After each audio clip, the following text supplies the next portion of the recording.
To check your transaction history on Uber, follow these simple steps. This guide will help you navigate the app and find all your past ride and payment information. Step 1. Open the Uber app. Launch the Uber app on your smartphone. Ensure you are logged into your account to access your transaction history. Step 2. Access the menu. Tap on the menu icon, usually located in the top left corner of the screen. This will open a sidebar with various options related to your account. Step 3. Select your trips.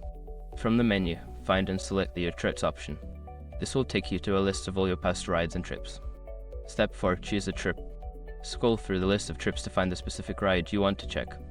Tap on the trip to view more details, including the fare breakdown and payment method. Step 5. Review transaction details. Once you select a trip, you will see the transaction details, including the date, time, fare, and any additional charges.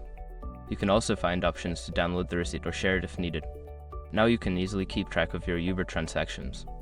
Regularly checking your transaction history can help you manage your expenses effectively.